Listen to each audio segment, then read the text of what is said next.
Hoje eu vou responder a mais um vídeo do pastor Augusto Nicodemos. Ele não cansa de atacar a igreja adventista, então eu vou fazer um vídeo respondendo a uma fala do pastor Augusto Nicodemos, e eu queria que você ficasse até o final para que você compreendesse esse assunto e visse que, de fato, há muitas pessoas falando por aí coisas acerca dos adventistas que simplesmente não é verdade, tá? Fica com a gente até o final, tenho certeza que você vai gostar desse vídeo.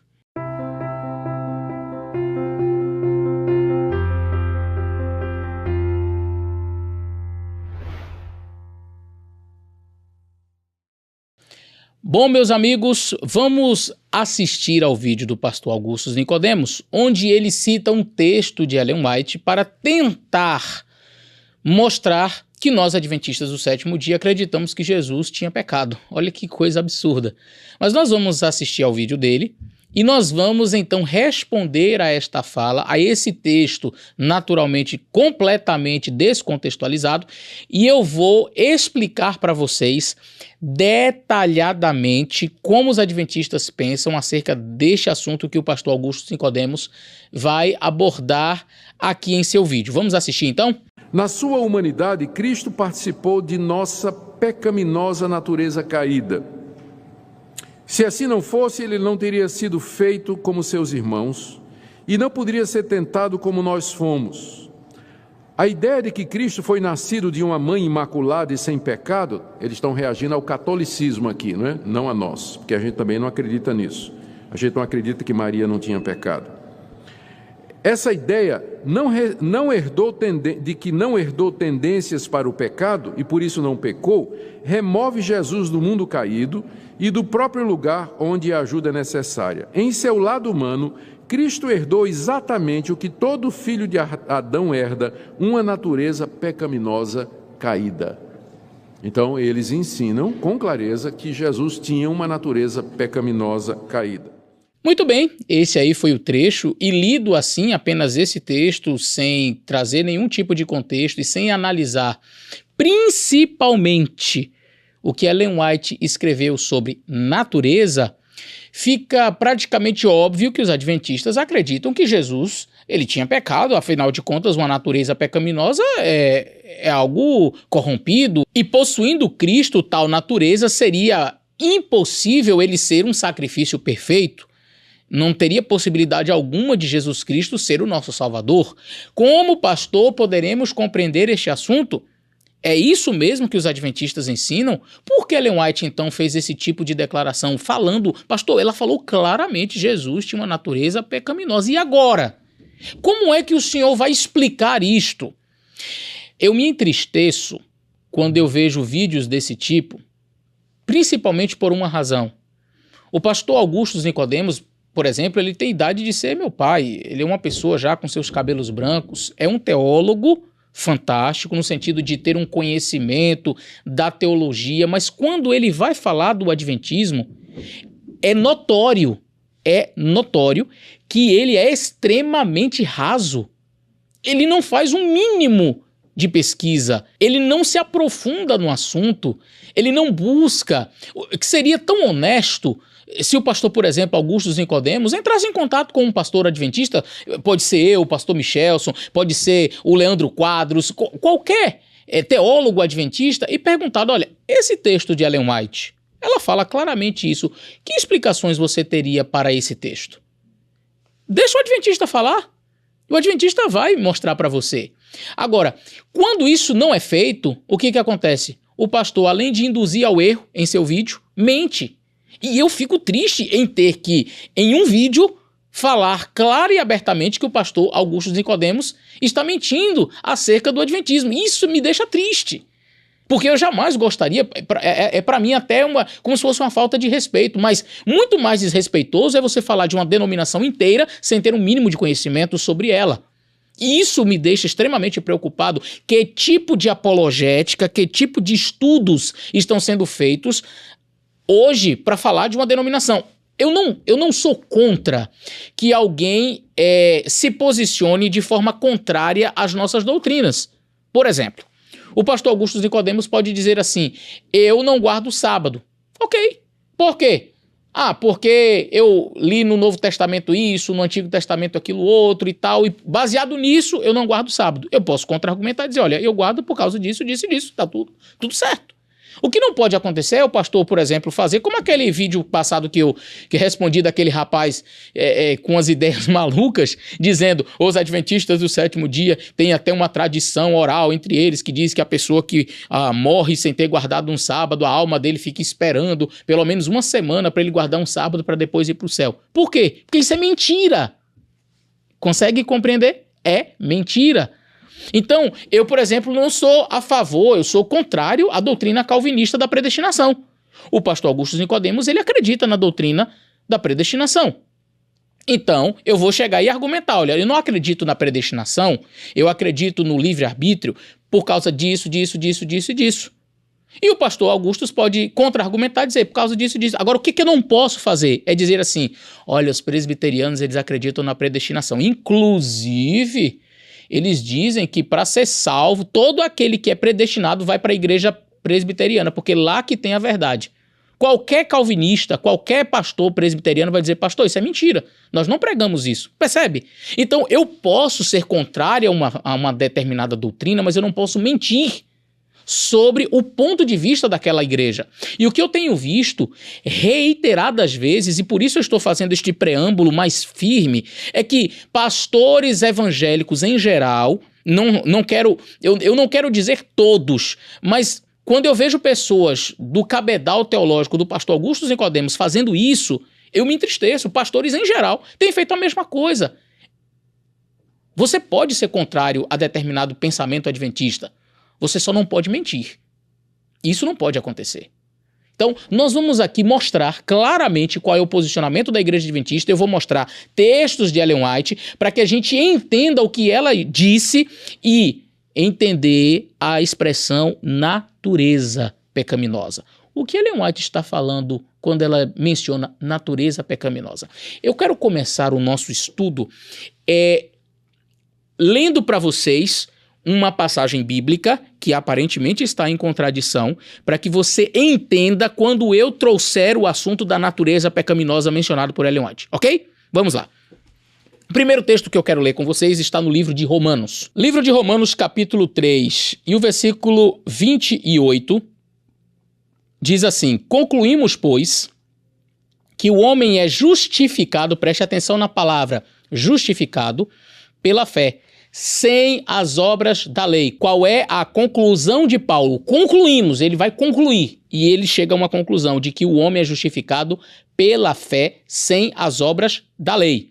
É claro, Paulo não está nesse texto dizendo que a lei não tem nenhuma serventia, até porque no verso 31 ele diz, anulamos, pois, a lei pela fé, de maneira nenhuma, antes estabelecemos a lei. Então, isso aqui seria um outro vídeo. Eu quero que você se concentre na palavra justificados. Nós somos justificados unicamente pela fé, sem as obras da lei. Ok? Ok. Vamos para a carta de Tiago, mas não saia de Romanos, deixa o seu dedinho marcado aí no livro de Romanos, nós vamos ler o que Tiago diz sobre isso. Tiago, capítulo 2, versículo 24, e vamos ver qual é a conclusão de Tiago. Vede, então, que o homem é justificado pelas obras e não somente pela fé. Pastor, claramente aqui nós temos uma contradição na Bíblia. Porque Paulo chega a uma conclusão. E qual é a conclusão de Paulo? O homem é justificado pela fé sem as obras da lei. Aí Tiago diz, eu concluo outra coisa. A minha conclusão é que o homem é justificado pelas obras da lei e não somente pela fé. Estaria a Bíblia em contradição? Eu vou explicar essa passagem para você. E por que eu estou fazendo isso? Para mostrar que quando nós queremos fazer um estudo sério, nós precisamos analisar as palavras como elas são, as palavras dentro do seu contexto, analisar como que o determinado autor trouxe aquela expressão e qual o significado aquela expressão tem dentro dos escritos daquele autor para que eu não possa falar uma inverdade sobre o assunto. Nós temos aqui a mesma palavra, justificado. Paulo diz, nós somos justificados pela fé sem as obras da lei. Tiago diz, nós somos justificados pelas obras da lei, não somente pela fé. E cada um chega a uma conclusão completamente diferente, aparentemente. Mas se eu creio que a Bíblia não é um livro que entra em contradição, como explicar esse texto? Alguns teólogos, e eu diria grandes teólogos, como por exemplo Martinho Lutero, por não compreender o texto de Tiago, chegou a considerar esta carta como uma carta de palha. Ele dizia que a carta de Tiago era uma carta de palha porque ele não conseguia compreender a natureza daquilo que Tiago havia escrito. Muito bem, pastor, mas qual é a resposta para essa questão que agora eu estou curioso e eu vou trazer para você? Deus é incrível e é Ele quem está por trás dos escritores bíblicos. A Escritura Sagrada foi inspirada pelo Espírito Santo, então em última instância Ele é o autor. E ambos, Tiago e Paulo, usam um mesmo exemplo, um personagem bíblico como exemplo para justificar a sua fala. E é aqui que nós iremos perceber que cada um está falando de aspectos diferentes. Aspectos diferentes, não estão falando da mesma coisa. Vamos voltar para Romanos e vamos ver qual é o exemplo de Paulo. Paulo, quando ele está falando sobre nós somos justificados pela fé sem as obras da lei, você vai continuar aí no capítulo 3, você lê o verso 28, concluímos que o homem é justificado pela fé sem as obras da lei, e você sabe que a Bíblia não era dividida em capítulos e versículos. Então, entra o capítulo 4 como parte desta mesma perícope. Que diremos, pois, versículo 1, ter alcançado Abraão, nosso pai, segundo a carne? Porque se Abraão foi justificado pelas obras, tendo que se gloriar, mas não diante de Deus. Pois, o que diz a Escritura? Creu Abraão em Deus e isso lhe foi imputado como justiça. Muito bem, claramente o apóstolo Paulo aqui menciona o patriarca Abraão, e dizendo que Abraão, se ele fosse justificado por suas obras, ele teria do que se gloriar. Mas, o que diz as Escrituras, creu Abraão em Deus e isso lhe foi imputado como justiça. Eu preciso saber em que momento foi dito creu Abraão em Deus e isso lhe foi imputado como justiça. Em que momento da história de Abraão? Vamos lá para o livro de Gênesis, no capítulo 15, se não me falha a memória. Exatamente. Deus, ele chama Abraão, no capítulo 15, e ele diz, olha, Abraão, conta as estrelas do céu. E Abraão olha para as estrelas e ele não consegue contar naturalmente. No capítulo 15, versos 5 e 6, diz, então levou para fora e disse, olha para as estrelas do céu e contas, se é que podes. E disse-lhe, assim será a tua semente. Deus diz para Abraão, assim será a tua descendência, a tua semente. E o verso 6, creu Abraão no Senhor, isso lhe foi imputado como justiça. Aqui nós temos uma expressão dentro da teologia que nós chamamos de justiça imputada. É aquela que é para a nossa salvação. Você crê, você aceita e você é salvo. A justiça imputada é a única que pode nos prover a salvação. Justiça imputada. São méritos que não são meus, vêm de fora, por isso é imputada. Então, dentro da teologia, nós chamamos justiça imputada àquela que é creditada ao ser humano sem que ele mereça. Ok? Creu Abraão e foi imputado como justiça. Quem soube disso? Se não houvesse o relato bíblico, ninguém saberia. Porque no momento em que Abraão creu, foi algo muito pessoal, era entre ele e Deus. Agora, Tiago também usa Abraão como referência. Vamos ver aqui na carta de Tiago, vamos voltar lá para o livro de Tiago, e vamos ver em que momento Tiago fala de Abraão. E ele diz o seguinte, capítulo 2 e o verso 21. Porventura, Abraão, o nosso pai, não foi justificado pelas obras quando ofereceu sobre o altar o seu filho Isaque? Bem vês que a fé cooperou com as suas obras e que pelas obras a fé foi aperfeiçoada. Então, Tiago já está falando de outro momento da vida de Abraão em que ele oferece Isaque e ele diz que isto cooperou. Naturalmente, então, nós estamos percebendo que, apesar de estarem usando o mesmo termo, justiça, nós precisamos entender justiça sob dois aspectos. A justiça que é imputada e a justiça que é comunicada. O que é justiça comunicada? Justiça comunicada nós conhecemos bem pelo nome de santificação. É a evidência da salvação. Ela não me salva, ela não tem méritos salvíficos, mas elas são uma evidência de que eu fui salvo em Cristo Jesus. Então, qual é a justiça que me traz a salvação? A justiça imputada, a de Cristo. Ele imputa, ele acredita a mim a sua justiça. Creu Abraão, suficiente para a sua salvação. Agora, aquele Abraão que creu, como é que ele evidenciou isso? Porque foi uma coisa muito pessoal, mas e como é que eu sei que Abraão realmente creu? Porque no momento em que Deus pediu seu filho, ele não negou. Então eu tenho certeza que Abraão realmente creu. Por quê? Porque ele ofereceu seu filho em sacrifício. E aí Tiago diz, estas obras do patriarca Abraão cooperaram. com a sua fé. Então você vai perceber que Tiago e Paulo estão falando de coisas diferentes. Um está falando sobre justiça imputada, o outro está falando sobre justiça comunicada. Um está falando sobre a santificação e o outro está falando sobre a justificação. Percebe? São coisas diferentes. E o que a Bíblia fala sobre santificação? Se você vai ao livro de Hebreus, antes aí da carta de Tiago, Hebreus, capítulo 12, verso 14, segui a paz com todos e a santificação sem a qual ninguém verá o Senhor. Veja, o texto não diz que nós somos salvos pela santificação e que é a santificação que nos dá a salvação, que é a santificação que nos leva para o céu, porque nós somos salvos em Jesus Cristo através da justiça imputada. Somos justificados. A santificação, entretanto, é a minha adaptação para o céu.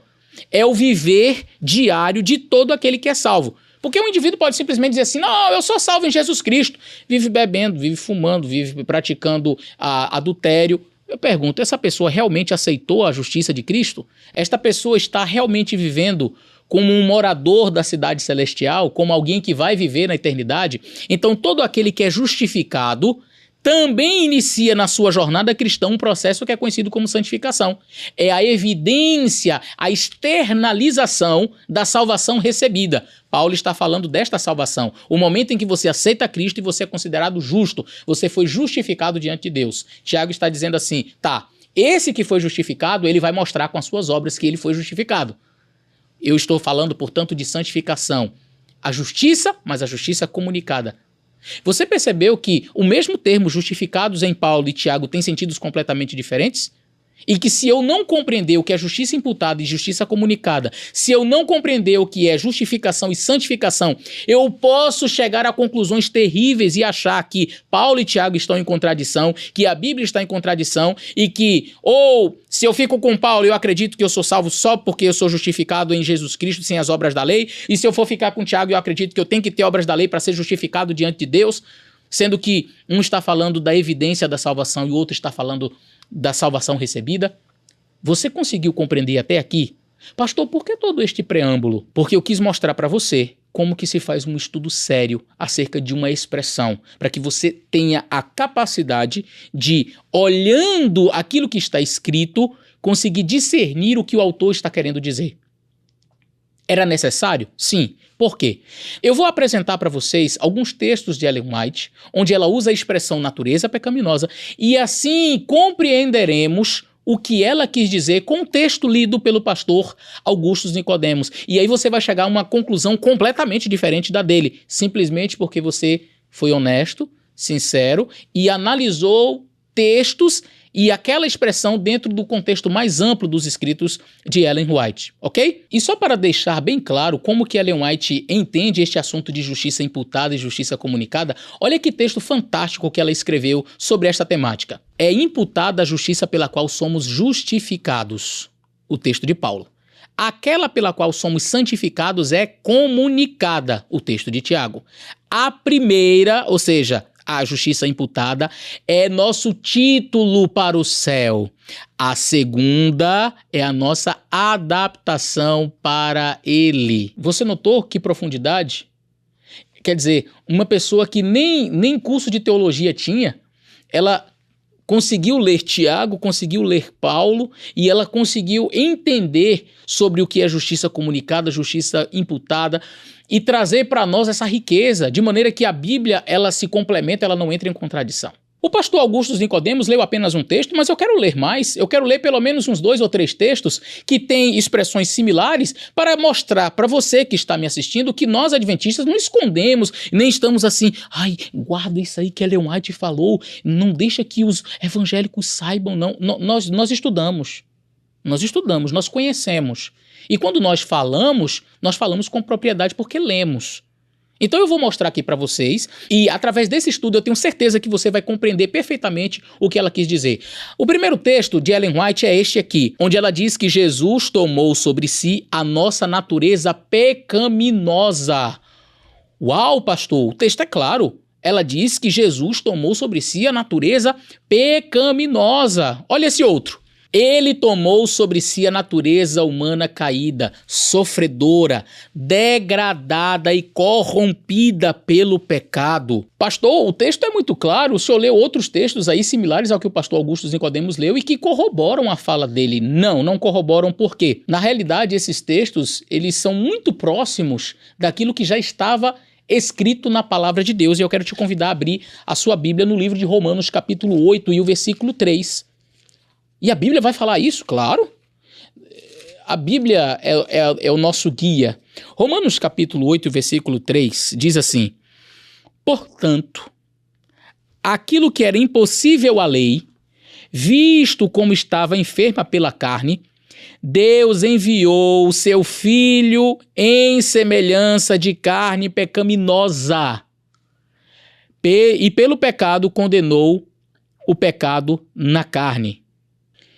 Em uma outra versão, nós lemos: o que era impossível à lei, visto que a carne a tornava impotente, Deus o fez, enviando, por causa do pecado, o seu próprio Filho numa carne semelhante à do pecado, condenou o pecado na carne.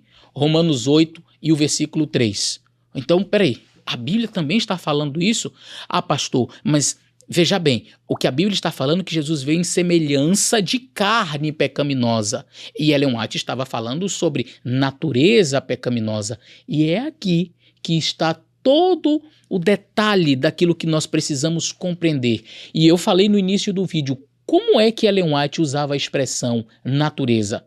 Esta expressão natureza pecaminosa em Ellen White deve ser compreendida sob duas óticas diferentes. Assim como nós estudamos Paulo e Tiago, em dado momento ela está falando da natureza física. Em outro ela está falando na natureza moral, ter ou não tendências para o mal. E aí eu quero ler outras passagens que vai fazer a sua mente se abrir e você vai compreender o que realmente ela estava dizendo. Olha só, a encarnação de Cristo sempre foi e sempre continuará a ser um mistério. O que é revelado é para nós e nossos filhos. Contudo, que cada ser humano seja exortado a não colocar Cristo no mesmo patamar humano, tornando-o completamente semelhante a nós mesmos, pois isso não pode ser. Uau! Então ela já começa dizendo, olha, não coloquemos Cristo no mesmo patamar do ser humano, dizendo que ele era completamente semelhante a nós, porque isso não pode ser. Então nós já temos um texto dela mostrando que há distinção entre nós e Jesus Cristo. E ela vai dizer que distinção era essa. Então, se ela diz que ele era completamente semelhante a nós, precisava ser semelhante a nós, em que aspecto ele era semelhante a nós? E se ela diz que não poderemos colocar Jesus, sob hipótese alguma, exatamente ou completamente semelhante a nós, em que aspecto ele não era semelhante a nós? E é aí que nós vamos entender quando que a expressão natureza pecaminosa refere-se ao físico e quando ela refere-se à parte moral. Olha esse texto. Não deve haver a mais leve apreensão em relação à perfeita isenção de pecaminosidade na natureza de Cristo. De que natureza ela está falando aqui? Naturalmente, da natureza moral. Não deve haver a mais leve apreensão em relação à perfeita isenção de pecaminosidade na natureza de Cristo. Então, peraí, esse texto não está contrário ao que o pastor Augusto Nicodemos falou? Porque diz que ele herdou a natureza pecaminosa, e aqui ela está dizendo que nós não podemos acreditar nunca que Cristo tinha uma natureza pecaminosa, que ele era perfeitamente isenta de pecaminosidade. E agora? É que aqui ela está falando da natureza moral de Cristo, do seu caráter, a sua natureza interior, que nunca foi corrompida pelo pecado. Continuemos. Foi Cristo o único ser livre de pecado que já existiu na terra, todavia viveu quase por 30 anos entre os ímpios habitantes de Nazaré. E mais este outro. Este texto é fantástico. Sede cuidadosos excessivamente cuidadosos em como discorrer sobre a natureza humana de Cristo. Não o apresenteis diante das pessoas como um homem com propensões ao pecado. Ué, pastor, mas o texto que o pastor Augusto Nicodemos parece dizer exatamente o contrário. Parece que ela estava falando que ele tinha propensões ao pecado. Não. Ela estava falando da natureza física de Cristo após a queda. E aqui ela está falando da natureza moral de Cristo.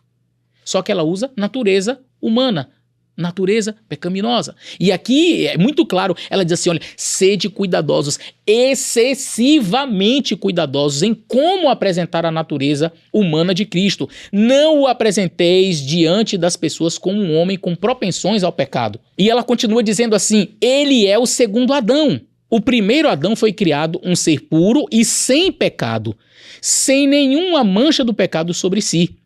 Ele era a imagem de Deus. Poderia cair, como de fato caiu pela transgressão. Devido ao pecado, sua posteridade nasceu com inerente propensão para a desobediência. Mas Jesus era o unigênito Filho de Deus. Tomou sobre si a natureza humana e foi tentado em todos os pontos em que a natureza humana é tentada. Poderia ter pecado, poderia ter caído, mas nem por um momento houve nele propensão para o mal. Você viu claramente? Ela está trazendo a distinção entre Adão e Jesus Cristo.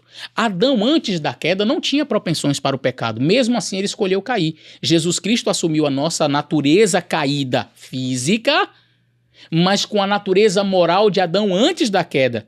Ele poderia ter caído, poderia, se quisesse, como Adão caiu. Mas em nenhum momento, não é que houve nele pecado, em nenhum momento houve nele propensão para o pecado. Olha como o texto é claro.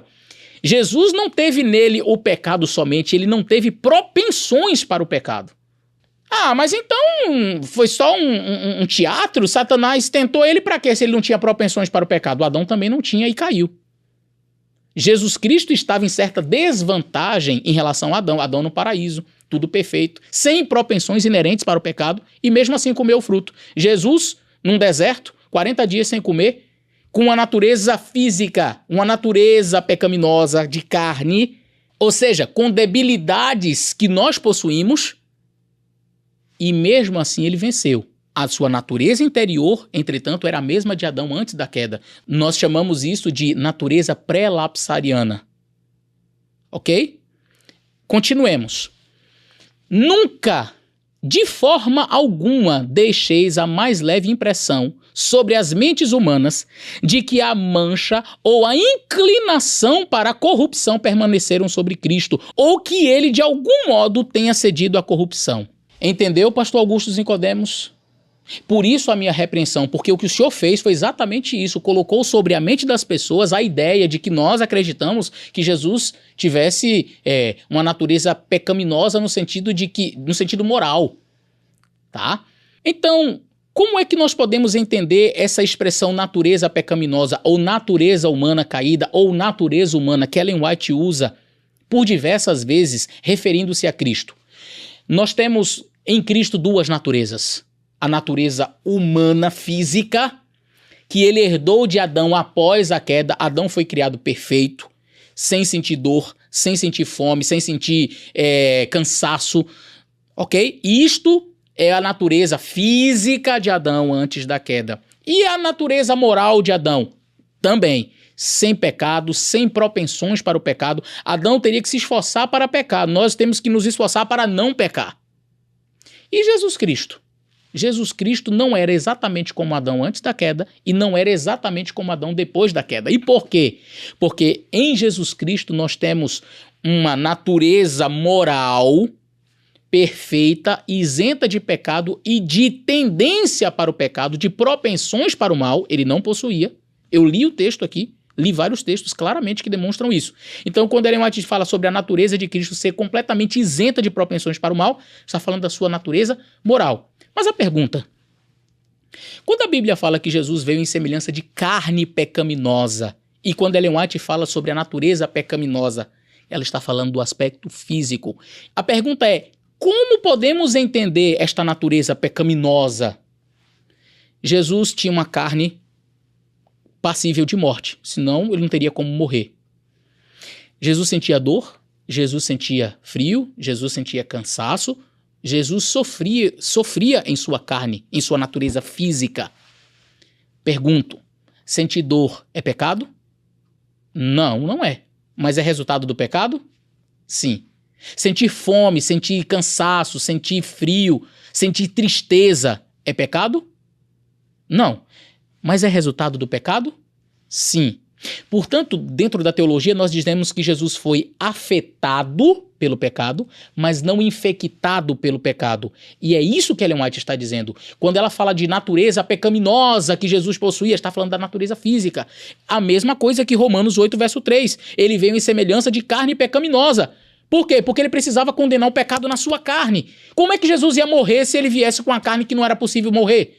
Se ele viesse imortal? Ele precisava assumir as nossas contingências humanas. Ele precisava assumir as nossas debilidades humanas, as nossas fraquezas, a nossa dor.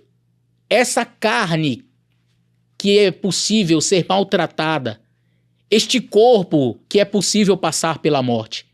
Então ele assumiu esta natureza pecaminosa. Agora, quando nós falamos sobre a natureza moral de Cristo, sobre o seu interior, tinha ele algum tipo de propensão para o pecado? Ellen White deixa claro, não. Jamais houve nele propensões para o pecado. A natureza de Cristo era perfeita. E ela diz, sede cuidadosos, excessivamente cuidadosos quando você for falar da natureza de Cristo. Então, quando ela está falando lá de natureza pecaminosa, não está falando da natureza moral. Você percebeu? É necessário você entender quando ela está falando da natureza física e quando ela está falando da natureza moral de Cristo. Cristo tinha as duas naturezas. E eu quero exemplificar isso nesta imagem, comparando Adão antes da queda, Adão depois da queda e o Senhor Jesus Cristo. E eu coloquei aqui as debilidades inocentes e as propensões pecaminosas. Veja, Adão antes da queda, ele não possuía as debilidades inocentes. O que eu chamo de debilidades inocentes? Fome, sede, dor, cansaço. Ele não tinha. Ele também não tinha propensões pecaminosas. Ele não tinha nenhuma tendência para o pecado.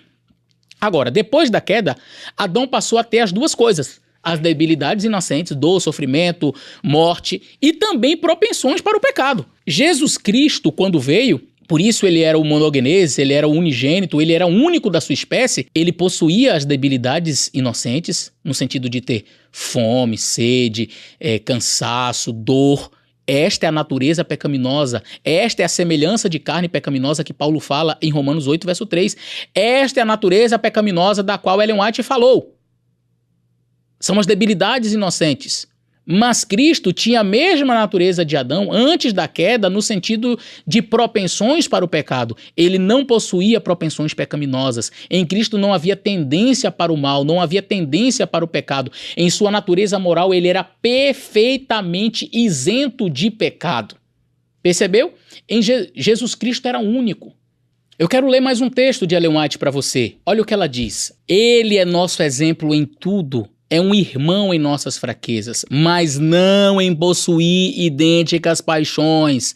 Sendo sem pecado, sua natureza se recuava do mal.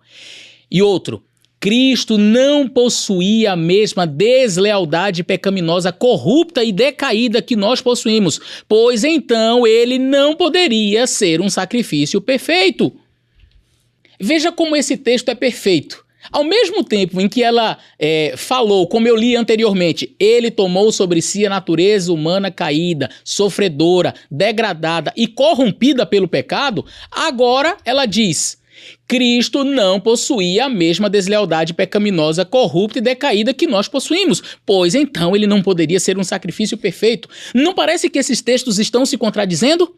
Parece que Tiago e Paulo não estão brigando? Se você não entender que Ellen White está falando em um momento da natureza física, e aí nesta natureza física ele assume esta natureza física corrompida pelo pecado, essa natureza física passível de dor, passível de morte.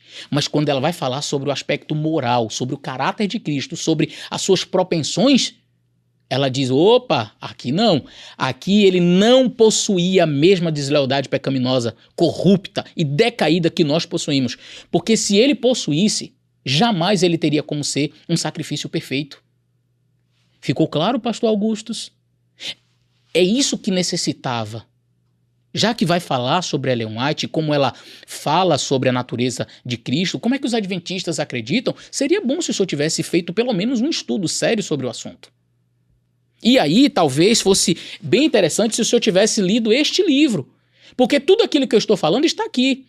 Questions on Doctrine, ou Questões sobre Doutrina, é um livro fantástico e vai falar exatamente, vai explicar aqui exatamente sobre esses aspectos, mostrando que Ellen White, em dado momento, ela está falando sobre a natureza pecaminosa, falando da parte física, e em dado momento ela está falando, quando ela rejeita esta natureza pecaminosa em Cristo, da sua parte moral, do seu caráter. Então parece que ora ela está falando que tem, daqui a pouco ela diz que não tem. Tem ou não tem? Quando está falando do físico, tem. Quando está falando do aspecto moral, não tem. Olha esse outro texto. Com Cristo, a inimizade era em certo sentido natural. A inimizade com o pecado. Em outro sentido, foi sobrenatural, visto combinarem-se humanidade e divindade. E nunca se desenvolveu a inimizade a ponto tão notável como quando Cristo se tornou habitante da terra. Então, em Jesus Cristo, houve uma inimizade natural e até sobrenatural em relação ao pecado. Quando Jesus disse, quem me convence de pecado? Ele estava falando sério. Nenhum ser humano poderia convencer a Cristo de pecado. Ninguém. Porque em sua natureza ele era perfeito, isento. Era um cordeiro perfeito. Sem nenhuma mancha do pecado. Sem nenhuma propensão para o mal. Sem uma natureza corrompida. Porque senão ele não poderia ser o nosso sacrifício perfeito. É o que ela diz claramente. De acordo, concordando exatamente com o que está na palavra de Deus. Mas quando ela fala sobre natureza caída, sobre natureza corrompida, é o que Paulo disse. Ela está simplesmente reprisando o que Paulo falou, que ele veio em semelhança de carne pecaminosa. Ficou claro? Eu confesso que esse é um estudo que não precisaria ser feito e que eu me entristeço em ter que fazer, ter que explicar, simplesmente porque alguém não quis fazer um mínimo de pesquisa, de busca. Deixa eu entender. Peraí, os adventistas realmente acreditam que Jesus tinha uma natureza pecaminosa? Então Jesus tinha pecado? Então Jesus não podia ser nosso salvador? Como que eles são seita, gente? Que absurdo! Como é que um povo prega uma coisa dessas? E aí, pastor Augusto, em um trecho pequeno desses, sem dar contexto, sem analisar as expressões dentro dos próprios escritos de Ellen White, sem ver outras expressões, sem ver outros lugares onde ela usa essa expressão de forma diferente, o senhor induz as pessoas ao erro, induz as pessoas a acreditarem em uma mentira. Eu não posso mais usar de eufemismos. Mentira, pastor. E o senhor não pode fazer isso, porque o senhor será responsabilizado diante de Deus se continuar a fazer isso. As pessoas que forem enganadas por causa destas mentiras, tenha certeza, Deus o responsabilizará por isso. Então, antes de o senhor falar sobre a igreja adventista, sobre a doutrina adventista, sobre textos de Ellen White, consulte, pergunte, não custa nada. O senhor pode me consultar, pode mandar um e-mail para mim, pode me ligar, pode conversar. Olha, Eleazar, eu vi o seu vídeo, eu tenho uma questão aqui sobre Ellen White, eu li isso, olha, eu tenho uma questão sobre a doutrina adventista. Pronto, eu vou lhe explicar. Os adventistas acreditam em juízo investigativo. Essa é uma doutrina de Ellen White. Eu posso explicar a doutrina do juízo investigativo só com a Bíblia. E eu fiz isso. Aqui no canal eu fiz uma playlist inteira só analisando a doutrina do juízo investigativo sem usar Ellen White, só Bíblia. Só Bíblia. Por quê? Porque nossas doutrinas são baseadas na Bíblia. A gente não extrai doutrina de Ellen White. A propósito, quem trouxe a visão do juízo investigativo para a nossa igreja não foi nem Ellen White, foi Iron Edson. Quer dizer, e ele usou o quê? Bíblia. Estudos na palavra de Deus. É claro que Ellen White aceitou, mas não foi ela quem trouxe. Então, eu acho de uma ignorância tão grande quando eu vejo pessoas que não conhecem a nossa fé, não conhecem a nossa doutrina, chegam e dizem, olha, os adventistas acreditam nisso, os adventistas acreditam assim. Quer saber como os adventistas acreditam? Pergunte para o adventista. Quer saber como nós cremos? Pergunte para nós. Não saia por aí difundindo textos, pegando trechos e colocando. Um ateu pode simplesmente chegar e dizer assim, a Bíblia está cheia de contradições. Pega o texto de Paulo, pega o texto de Tiago, tá aqui. Olha aí, uma hora diz que é justificado pela fé sem as obras da lei, outra hora diz que é justificado pelas obras da lei e não somente pela fé. E aí? que vocês me dizem? Tá vendo aí?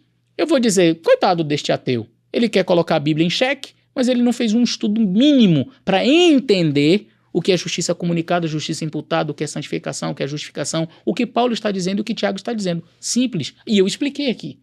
Então quando eu vejo alguém dizer, Ellen White disse que Jesus tinha natureza pecaminosa, tá vendo? Eles acreditam que Jesus tinha pecado.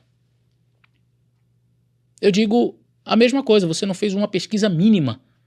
Pegou um trecho, selecionou o trecho, leu, jogou e fez as pessoas acreditarem em uma mentira. A resposta foi dada. Eu espero que o pastor Augusto Nicodemos tenha a humildade de assistir a esse vídeo, talvez reconhecer, ou se quiser conversar, eu estou inteiramente à disposição para esclarecer qualquer eventual texto adventista, ou sobre as nossas doutrinas, ou qualquer outro assunto que você queira nos perguntar. Quer saber o que um adventista pensa? Pergunte para nós. Que Deus abençoe vocês, um grande abraço e até o nosso próximo vídeo.